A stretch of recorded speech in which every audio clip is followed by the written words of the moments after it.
Quand on veut faire des choix importants dans la vie, on prend du temps. Hein. Si on veut acheter une maison, on réfléchit, mais à 30 fois. Ouais. On veut acheter une voiture, on va réfléchir. Même un costume ou une robe, on va réfléchir à 30 fois. Mais quand il s'agit du mariage, il y a comme cette euphorie-là de voilà, tout le monde se marie, on va se marier, qui fait que on prend pas vraiment le temps, on ne prend pas conscience que, en fait, c'est un choix de vie. C'est un choix de destinée. Et donc, si le choix, il est raté, il y aura beaucoup de difficultés. Et je sais de quoi je parle. Beaucoup de couples souffrent de ce que, à la base, ils n'ont pas choisi le bon conjoint. Donc, il y a des critères de choix. Il faut les connaître et puis les mettre en application pour ceux qui sont encore sur le chemin. Bon, pour ceux qui ont déjà fait les choix.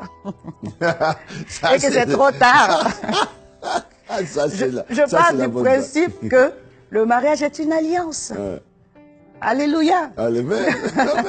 Le mariage est une alliance devant Dieu, devant les hommes, devant les anges, devant les êtres spirituels, devant les êtres humains. Le mariage est une alliance. Donc, c'est vrai que c'est pas toujours simple. Hein. Je dis, il faut faire les situations au cas par cas, mais considérons que devant Dieu, le mariage est une alliance. Et pour ceux qui veulent entrer dans cette alliance-là, il faut prendre le temps, il faut prendre la mesure, il faut réfléchir, il faut voir, selon la parole, quels sont les critères. Moi, je pars du principe que Éphésiens 5, le verset 22 nous dit, « Femmes, soyez soumises à vos maris comme au Seigneur. » Également, verset 25, « Marie, aimez vos femmes comme Christ a aimé l'Église et s'est livré lui-même pour elle. » Donc, dans les deux cas, il faut le faire comme au Seigneur. Donc, l'homme qui cherche une femme, est-ce qu'il sera capable de pouvoir se sacrifier pour elle comme Christ a vraiment donné sa vie pour l'Église? Il faut poser cette question-là. Parce que quand les choses de la vie arrivent demain et qu'on ne peut même pas pardonner une petite chose, alors que Christ a donné sa vie, est-ce que vous êtes capable, quand vous regardez cette femme qui est en face de vous, de lui pardonner, de la couvrir, de l'entourer de tout celle dont elle pourra avoir besoin plus tard? Et les femmes, le Seigneur dit, soyez soumis à vos maris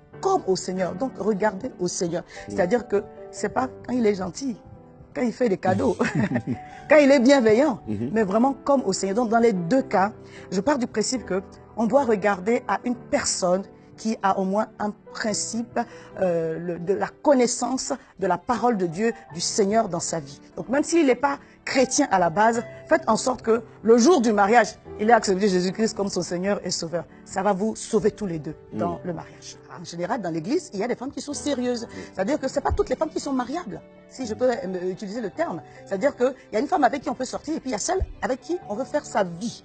On veut que ce soit elle la mère de nos enfants. Et ces femmes-là, on les trouve à l'église. Donc quand à l'église, nos sœurs, en ce moment, par rapport au fait qu'il n'y a pas beaucoup de frères à l'église, hein, c'est ce qu'on entend dire, hein, qu'il n'y a pas beaucoup de frères à l'église, sont un peu sur, pas la sellette, mais elles sont en attente du frère qui arrive. Dès que le premier venu voilà, se manifeste, on pense tout de suite que comme il n'y a pas beaucoup de frères à l'église et que bon, celui-ci, bon, il est venu quand même au culte, ça fait 3 mois que je le vois à l'église, lui 2 mois que je le vois à l'église, ça suffit. Non, ça ne suffit pas. Il faut vraiment avoir à la base, est-ce que cet homme-là, il craint Dieu?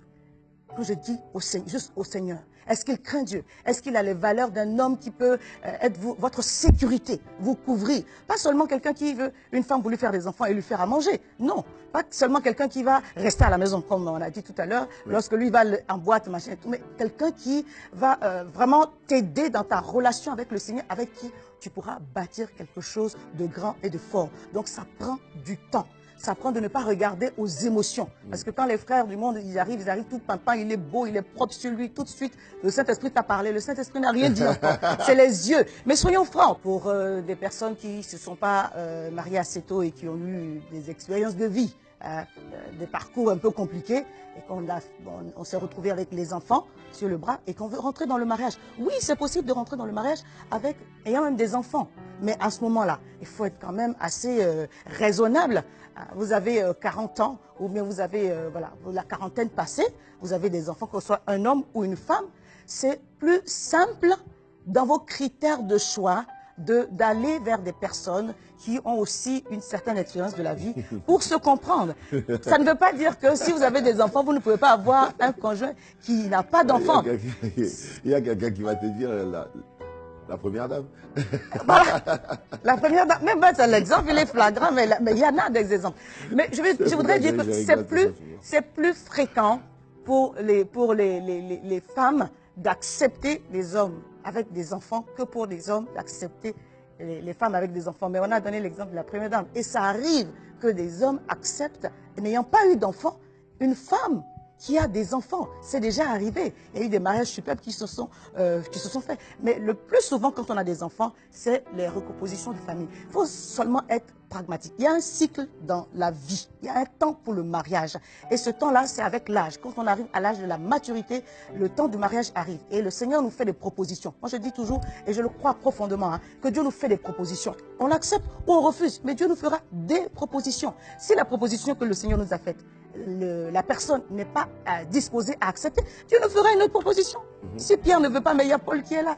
Si Martine ne veut pas, mais il y a Marie qui est là. On ne reste pas fustigé que non, c'est l'homme de ma vie, c'est la femme de ma vie. Donc tu vas jeûner. Souvent je dis, si la personne n'est pas disposée, excuse-moi, mais c'est le terme, move on, avance, il y a quelqu'un d'autre devant pour toi. Le fait d'être pressé de se marier plutôt, qui fait qu'il n'y a plus de sagesse en fait. Sinon, laissez les frères venir et que le frère dise, je t'aime ma soeur. Ça ne tue pas, c'est tout simplement ça. C'est deux mots. C'est deux mots. Qui ne sont pas lourds. Je t'aime ma soeur, ça fait un moment que je te vois dans l'église. Et on ne l'amènera pas en prison mais pour ça. Non, on ne va pas te tuer. On ne va pas chercher l'église non plus, parce qu'il a dit ça à la sœur. Les gars, il faut faire partie par le raccourci. Dieu m'a dit. Engager Dieu dans ce que Dieu n'est pas. Voilà. Je t'aime, je veux vraiment que voilà qu'on fasse un chemin ensemble et voir ta position aussi par rapport à cela. Et puis la sœur dira si elle est d'accord ou pas. Si elle veut aller prier, gloire à Dieu, mais elle ne va pas prier 30 ans. Parce qu'il y a des sœurs aussi qui disent, bon attends moi, je m'en vais prier. Je vais à la montagne. Et quand elle redescend de la montagne, le frère s'est marié avec quelqu'un d'autre. Ça fait 3 ans que la personne est en train de prier. Non, on ne peut pas ça aussi. C'est-à-dire qu'on a enseigné les sœurs à être aussi sages avec les frères. Parce que des fois, il y en a qui répondent tellement durement aux frères qu'ils sont un peu ébranlés avant de venir faire leur première démarche. Du coup, ils sont un peu effrayés. Donc, soyez vraiment courtoises. Si vous ne voulez pas, dites « je ne veux pas ».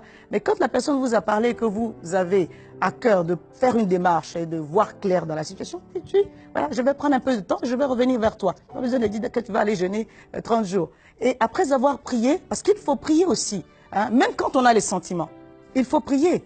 Il faut prier et demander vraiment au Seigneur de nous donner la conviction. Et je pars du principe que c'est la paix de Dieu qui est vraiment la clôture. Quand vous avez la paix de Dieu dans votre cœur, par rapport à quelque chose qu'on vous a dit, même si l'homme là qui est en face de vous, il ne ressemble à rien. Ça, c'est une façon de parler. Hein. C'est-à-dire que ce n'est pas le profil que vous aurez souhaité si on vous avait mis sur un site de rencontre. C'est pas ton style. Voilà, c'était pas son style même du tout. Mais à partir du moment où Dieu est dans une affaire, il peut donner une paix mais juste extraordinaire. Il y a des personnes qui se sont mariées avec, surtout quand on se marie jeune, hein, on se marie avec des personnes qui ne sont pas forcément accomplies. Hein. Moi, je me suis mariée à 23 ans et demi.